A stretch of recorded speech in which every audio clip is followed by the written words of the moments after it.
PC Carver's told me what happened, Val. It is Val, isn't it? Yeah. The bloke that took your money wasn't a police officer. Call the other one. It's not the first time I've been shaken down by a bobby, you know. No, Val, this guy really was impersonating a police officer. We're trying to catch him. What can you tell me about this sergeant? But he was dressed like you. No, I mean physically. Was he fat, thin, tall, short, light hair, dark hair? He was sort of your height. He looked a bit like you. Dark hair. About 30, I'd say. It was dark. It was all over in a minute. I didn't have no choice. And what about the other policemen? What can you tell me about them? Look, it's very dark in the car park. I don't like to look at their faces anyway. Oh yeah, I think one of them was called Mark or Marco or something like that. I heard the sergeant say it when they was going away. Look, Val, you can do warrant for GBH. You only have to say the word. Yeah? And how many words would I have left to say if I did?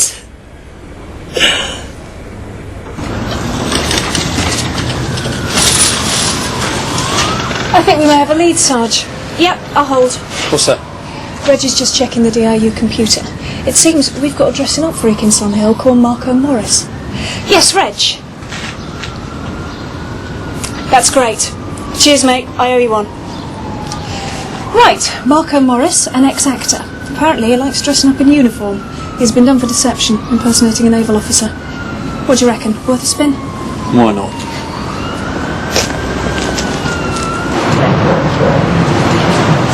How would you like to live here? No thanks.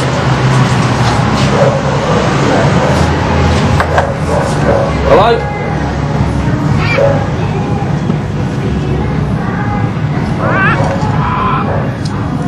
Marco Morris.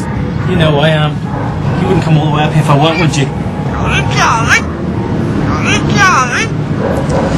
Do you mind if we come in? If you don't mind as well, be my guest. We understand you've got a conviction for deception, posing as a wounded naval officer, a Falklands veteran to be more precise, conning people out their money. That was ages ago. I learnt my lesson. Have you got any more uniforms in your wardrobe, Mr. Morris? Oh yeah, do a very good Long John Silver. Now, if you want me to do a police Christmas party, or something like that, I'll get my manager to give you a ring. What is that? Parrot? That's my wife. She does bird impressions.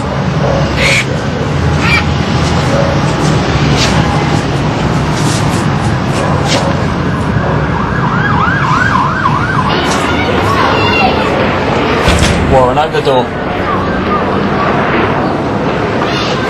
I said, Warren, open the door. Come in, man. Only for a racket. Yeah. Sit down.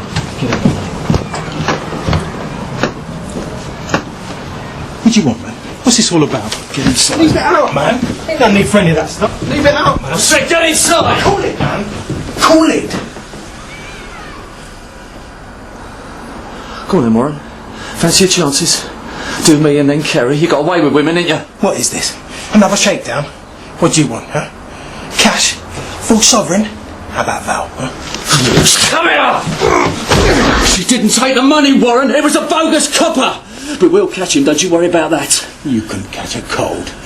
Do you know the difference between alive and dead? You just squeeze harder! Sarge! Sarge! If you touch Val again, I'll nail you to that wall. Do you understand? Yeah, what is it? Eddie? Yeah. That was out of order, man. Bang out of order. He just threatened me. You heard that? He threatened me. Just consider yourself very lucky I was here to stop him. Well, what time would that be? All right, mate. I'll see you there. Yeah. Eddie Snow. He wants a rematch. Can I raise £5 by tomorrow? He's raising the stakes from £1,000. I think this is the one. You reckon I scared him? Certainly scared the hell out of me. Kelly? So how'd you do with Eddie Snow and his crew? Did you get busted? No, but I will. I think they're saving me up for a bigger hit, so I should have news for you soon. Well, I certainly hope so, Sarge, because someone's grasped me up to my old lady and she's kicked me out. Really? Well, it's all right for you, isn't it? I've got my nuts on the line here. This is the man, Eddie Snow, who's phoned Sergeant Boyden for a rematch. Now, he's been ID'd by Barton Street as a small-time swindler, petty crook, fence, car thief. In fact, you name it, Eddie's done it. Nothing big till now, but he's always at it. Now, we don't want to bring him in for questioning, because if we do, it might blow the gaff on their whole sting, and we end up with nothing. We want them all, but especially the sergeant, because I've got a feeling that this could turn nasty. Sarge? Yeah, Eddie Snow's asked me to bring at least $5,000, so I think they're definitely going to show up this time. Amazing that they should go through all this charade instead of just robbing the punters. Good point. Penny will be providing the same electronic equipment, so yeah, we just have to pray that they do show up. Well, here's my 100, and I'll raise you 200. Oh, come on, Tommy, give us a run for me money. Pete here's going to wipe me out, isn't you, Pete? Pete, wakey wakey. Oh, sorry, mate. Just deciding whether to skin you alive or fold. I'll fold. Well, I thought you at least got 2 pair. Well, you should have seen me. Now you'll never know. Here, Tuckers.